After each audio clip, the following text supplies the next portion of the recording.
name is Jeffery, and I'm here today to talk about the music outside the notes. And by this I mean how to explore inventing sounds in your recorder teaching. A lot of this has to do with what Annika just told us about, so that's great. What I'm going to talk about today is based upon my own experiences giving music lessons and workshops, as well as in performing. And it can be applied, in my experience, to any age and to any instrument, though, of course, the recorder is brilliant in its flexibility. Hello. I aim to show you how helping your students to invent and explore new sounds, what we may recognise as extended techniques, can do these things. Open your ears, build confidence, and bridge the gaps. Now, I'm going to get to that later, but first I want to talk about why could this be interesting. Well, in my experience, my students learn in a lot of different ways. There's the theory of multiple intelligences from psychologist Howard Gardner, and he identifies these as visual, oral, motoric, so movement, logic, thinking, linguistic, so discussing, intrapersonal, so reflecting, and interpersonal, social. And I see this in my students. I have some that have a natural affinity for note learning and reading. They just want to play fast. Some for playing by ear, some for improvising, some for theory. Some gravitate towards things outside of music, for example, making up words for their songs. And I have one boy who doesn't actually really like playing the recorder, but he does love to make up science experiments for it. So we try and do that. And I aim to address the needs of all of these students in the best way I can, by working with their strengths, but also giving them challenges. And the main reason I do all of this is it's extremely fun. So where did this idea come from? I take a lot of these concepts from my work in a place called the Glonsveld, the Sound Lab. And this is the education department of the Muziekruimte A. That's a big concert hall just there. And here we work with electronic sound installations to help groups, to work with groups to improvise and compose.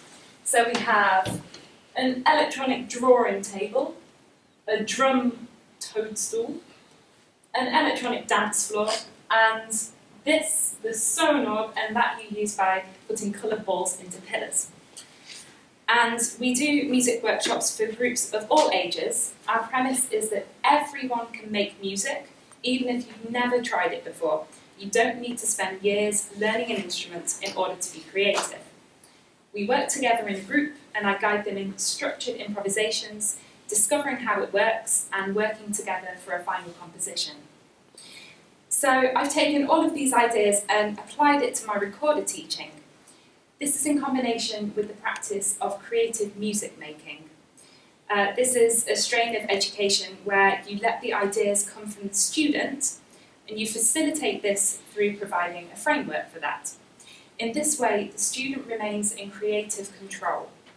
They learn to trust their own ideas and their own judgment, and to communicate these to others. So, in the lesson, what kind of sounds are we talking about? I've got my handy soprano recorder with me.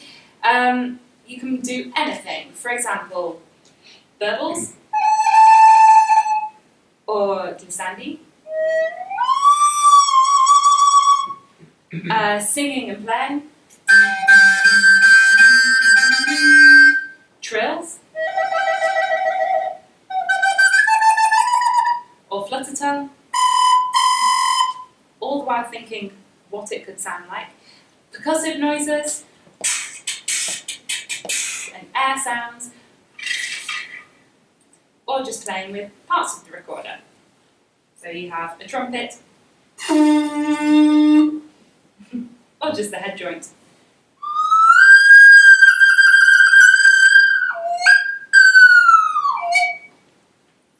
It can be anything, and that's the point. Every sound is worthy, and every sound is interesting. So, when you're playing with sounds with your students, how can we build that into something? Because you can make a sound, but I think it has to go somewhere. I actually filmed a couple of my lessons. This is very scary to show to a room of recorder teachers.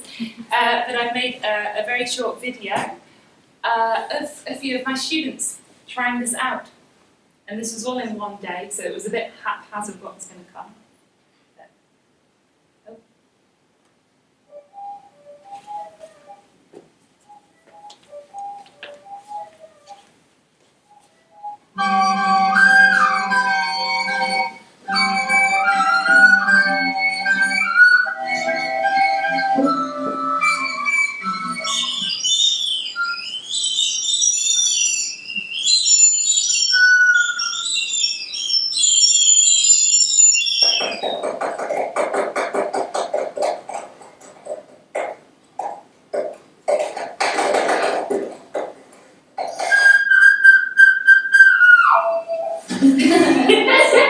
Hey, misschien is dit een hele mooie begin of einde. Zo ziet die van mij eruit. Ja, aan het eind. Ja, kan jij dit hier aan het einde tekenen? Hallo, Daar zijn de beginnen naar buiten. Woe!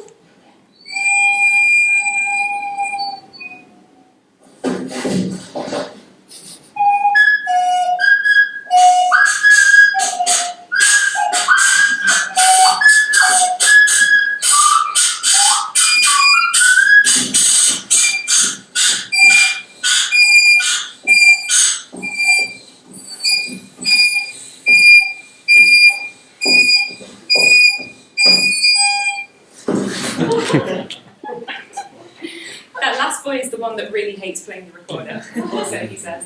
That's the composition that we made. Time goes so quickly. So when you're working with these sounds with your students and you're going to build them into something, the most important thing is to ask your student, what should we do? What does it remind you of? How does it make you feel? How could you make the sound into a movement? And then keep associating that with something else, following it on. You can take this in lots of different ways. For example, using these sounds to improvise within parameters, over a harmony, over a beat, with a conductor in a conversation. You can build it into a composition along a theme. You can use associative listening, so putting images to sounds in order to build a story, making a text, making actions. You can couple it with movement, so literally translating a sound into movement, or then taking movements and making new sounds upon them. Coupling with drawing, so inventing your own notation. We have another one from, that's called vogeltjes, birds. Or making a drawing based on sound, or making sound based on a drawing. Or making it into a science experiment, so really going into the why does it sound like that? What makes it work? Can we make it higher or faster or louder or shorter? Possibilities are endless, but as far as possible, I let the ideas come from the students themselves. I may give a structure to work within, guidance and feedback, or a task to carry out, but I try and refrain from telling them what to do. And I try and refrain from telling them what they should think about what they've done. So how can you build this into a lesson? I've made just an example of what you could do. I always start with a warm-up and end with a recap. It's everything in between. It can be anything.